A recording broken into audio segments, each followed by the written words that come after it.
it's Jack Daniels and caffeine. And that's the way you're turning out to be.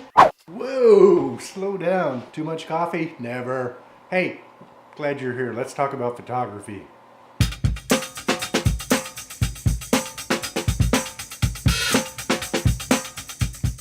Now, photography.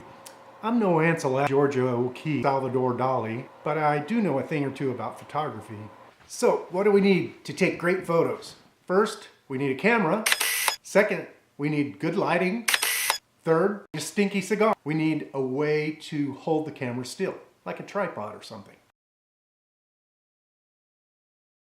Okay, this is my micro photo studio. Let me explain it. The camera is an iPhone 7. The light tent is half of a 15-gallon feed barrel. I think it had molasses in it for cattle.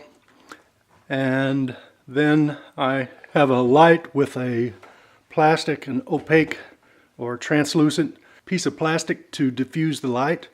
And that's the job of this barrel as well.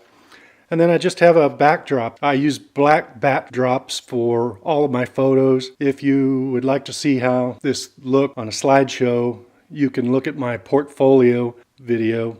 And 99% of those photos in my portfolio were taken right here with this little setup. So if you've been worried about a camera, chances are you already have a camera. An iPhone, Android, any smartphone has a pretty good camera in it. I'm going to show you how I set up my iPhone to take photos and how I recommend.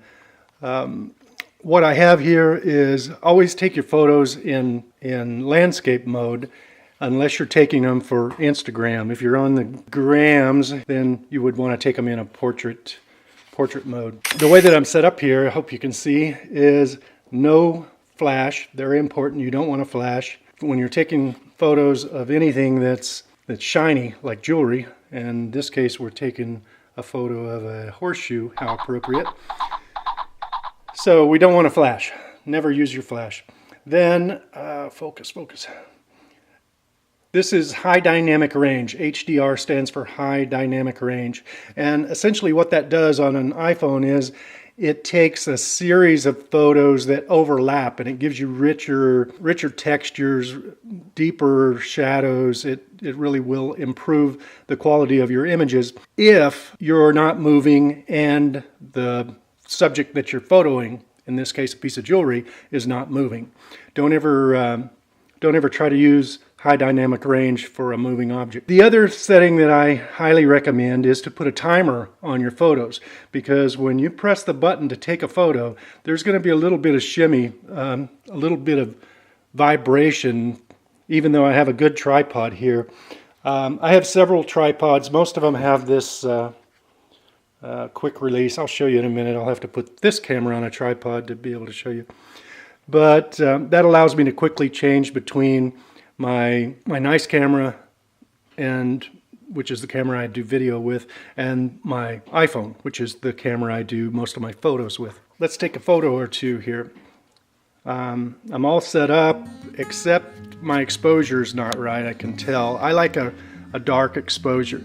So I'm going to just click once to focus on the piece of jewelry, and then I'm going to slide with one finger to bring the exposure down to where I think I like it.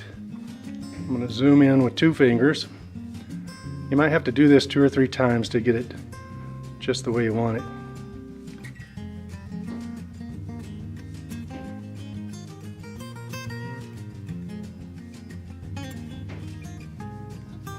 Okay, now I'm ready to take my photo. So I press the button, and in 3 seconds the photo snaps. Now what I'm going to do is move over a little bit. The key to getting good photos is to take tons and tons of photos. I'll probably take, for a piece like this, I would probably take, I don't know, 10 photos of this. And it's just like, you know, the more times you're at bat, the better chance you have of hitting a home run. And that's what we're after, is a home run here. Okay, did you notice when I took that photo, I bumped the tripod? And if I had been taking the photo at the same time instead of using the timer, that would have been a really blurry photo.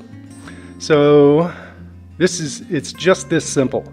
I'm going to take one that's really underexposed and bring out the gold in this pendant. Now I'm going to take one that's possibly a little underexposed. And then once I get to the big screen on my computer, it'll be easy for me to choose which photo is best. And why to go to all this trouble? Because if you're not doing this, you're not going to sell as much jewelry. I mean, really, all we have, we're selling visual art, and we have to do everything that we can do, and that does include Photoshop. Sometimes I'll put little light glints, little phony reflections using Photoshop, just to give it a little bit more pizzazz. And I think if you have a tool and you know how to use it, then you should use it. And Photoshop is just a tool to help you market your jewelry, and it has helped me. And my light is just a cheap, you know, Home Depot, Harbor Freight shop light. It's probably $5 at the most, and I have an LED bulb. Stays nice and cool. Any way you can diffuse the light, you will take much better photos. There are a ton of do-it-yourself photo tint videos on YouTube. I'll look up a couple and link to the best ones I can find in the description. And I'll also give you a link to the tripods that I use and these little Joby quick change heads. These are really nice. They're inexpensive. And okay, now I can show you how this little Joby quick release mechanism works. You just push the button on the front and it slides off, so you can take your camera or your iPhone and put it on a different tripod or move it around however you want to. And I have these on all of my tripods except for the one that I use for the light here, and just really a handy way to do it, and will hold your phone really secure too.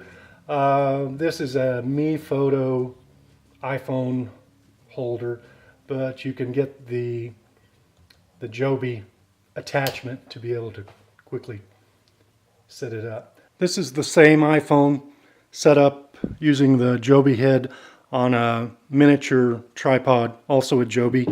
It's very heavy duty and nothing flimsy about it. The quick release is what I really like though, because I do switch between cameras quite a bit. So if you like this video, and I hope you did, then do me a favor and give me a thumbs up and hit that subscribe button. If you really liked it, then leave me a comment below and tell me. If you didn't like the video, then you can always give me a thumbs up and subscribe, and keep your comments to yourself.